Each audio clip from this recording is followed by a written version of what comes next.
हमारा YouTube channel देखने वाले सभी मित्रों को नमस्कार। आगे बढ़ने से पहले आपसे एक गुजारिश कि अगर अभी तक आपने हमारा ये चैनल सब्सक्राइब नहीं किया है तो इसे कृपया सब्सक्राइब कर लें, अपना महत्वपूर्ण फीडबैक दें, अपनी राय भी साझा करें और इस वीडियो को जितना मुमकिन हो मित्रों में शेयर करें। अब आज के मुद्दे पर बात करते हैं। पिछले कुछ दिनों से हम लगातार सऊदी अरब और पाकिस्तान के रिश्तों पर बातचीत कर रहे हैं। पाकिस्तान और सऊदी अरब के रिश्ते, जैसा कि आप जानते हैं, इतिहास के बहुत नाजुक मोड़ पर हैं। तकरीबन रिश्ते खत्म हो चुके हैं और रिश्तों को खत्म करने की शुरुआत पाकिस्तान ने ही की है। सबसे बड़ी बात जो मैं आज आपको बताने जा रहा हूं वो ये है कि जैसा कि आपने सुना होगा कि पाकिस्तान के विदेश मंत्री शाह महमूद कुरैशी की बयानबाजी के कारण सऊदी अरब से रिश्ते खराब हुए हैं। लेकिन जो चर्चा आप सुनने में आ रही है और जैसा हम सभी जानते हैं कि पाकिस्तान में जो असली सरकार है वो वहाँ की सेना है, वो वहाँ की फौज है और उसके जो चीफ है यानी उनके जो सेना प्रमुख हैं जनरल बाजवा, वो वहाँ की असली सरकार चलाते हैं, वो असली मालिक हैं पाकिस्तान के।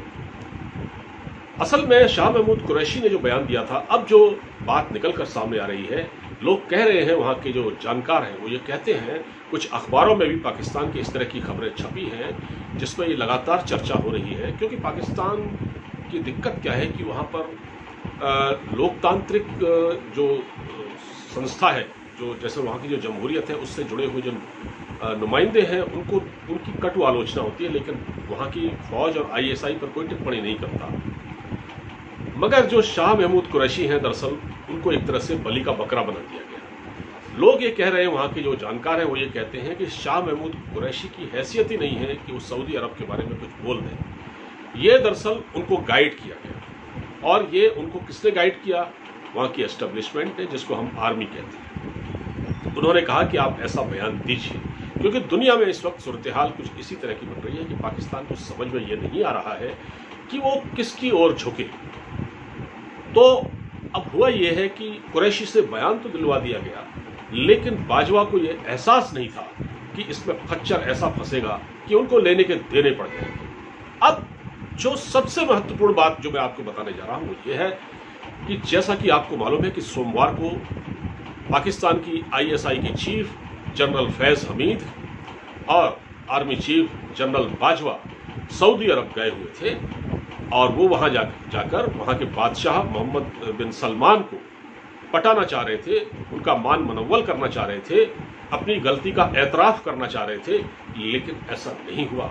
और यहां तक खबरें हैं और ये बिल्कुल पुख्ता खबरें हैं, इस तरह की खबरें पाकिस्तान की मीडिया में भी हैं, कुछ अखबारों में भी छपी हैं। हालांकि सीधे ये बात न कहकर उसको दूसरे तरीके से कहा गया है, लेकिन सच्चाई ये है कि लौट के बुद्धू घर को आए, वो कहावत चरितार्थ हुई। दरअसल ये पहुंचे थे वहां किंग सलमान को मनाने के लिए, लेकिन उन्होंने इनसे बात नहीं की, इनको मिलने का वक्त भी नहीं दिया। अब आप सोचिए कि कितनी बड़ी बेइज्जती हुई है जनरल फैज हमीद और कमर जावेद बाजवा की।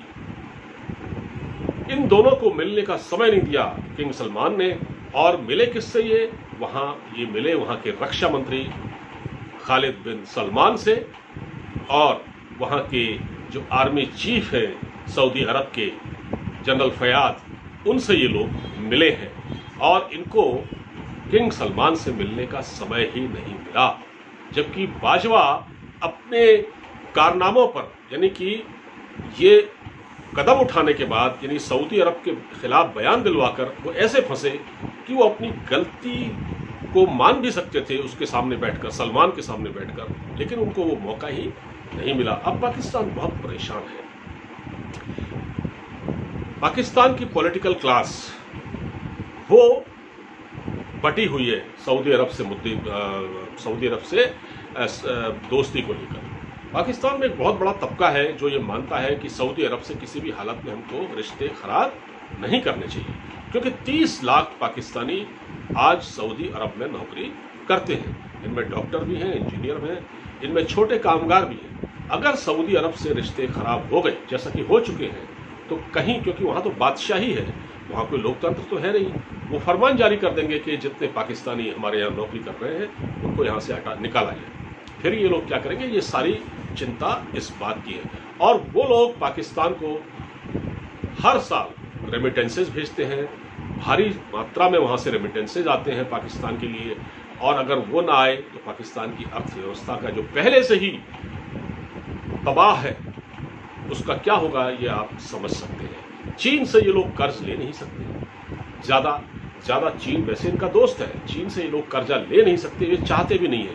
ये लोग भरपूर कोशिश करते हैं कि इनको IMF से मिल जाए, इनको वर्ल्ड बैंक से मिल जाए, लेकिन IMF और वर्ल्ड बैंक से लोन मिलना इस वक्त इतना आसान नहीं है, क्योंकि पाकिस्तान पर जो इस वक्त कर्जा है वो बहुत ज़्यादा है और उसको अदा न कर पाने की स्थिति में पाकिस्तान है।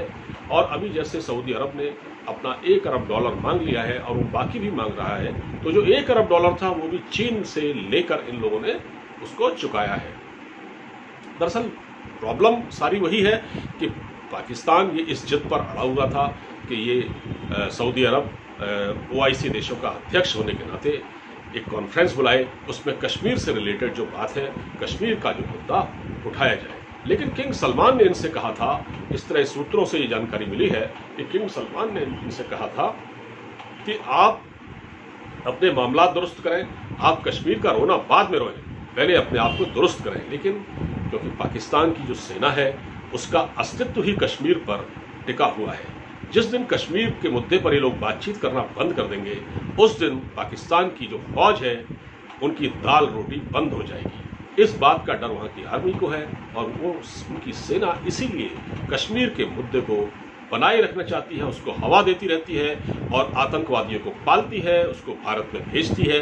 और सऊदी अरब ने पाकिस्तान से कहा था कि आप भारत के खिलाफ ज़्यादा न बोलें, आप अपने पैरों पर खड़े होना सीखें, अपने को दुरुस्त करें। लेकिन पाकिस्तान मानता नहीं है। पाकिस्तान में क्योंकि जो लोकतांत्रिक सरकार है इमरान खान की, उसकी वैसे भी कोई हैसियत नहीं है, क्योंकि वहाँ बाजवा और फैज़ हामिद जो हैं वो जो चाहते हैं वो करते हैं।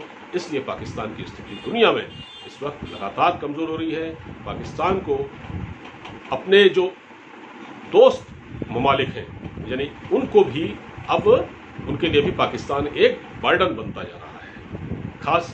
खासकर एक टर्की अगर कुछ छोड़ दिया जाए तो टर्की थोड़ा बहुत साथ दे रहा है, बाकी ईरान भी साथ नहीं दे रहा है। ईरान के साथ भी बहुत मिसट्रस्ट है पाकिस्तान का। ईरान भी पाकिस्तान पर भरोसा नहीं करता। और इस तरह से एक चीज और सुनने में आई है कि कतर के राजदूत से मिले थे जनरल बाजवा, कतर के राजदूत से, और कतर की सऊदी अरब के साथ दुश्मनी है। तो ये सऊदी अरब को रास नहीं आया। उन्होंने जरूर सोचा होगा कि देखिए एक तरफ तो आप हमसे बातचीत करने के लिए आ रहे हैं, उधर आप कतर से ही बात कर रहे हैं, तो ये कौन सा आपका क्या आप चाहते हैं आखिर, ये सारी चीजें हैं। तो पाकिस्तान इस वक्त बहुत बुरी तरह फंस चुका है।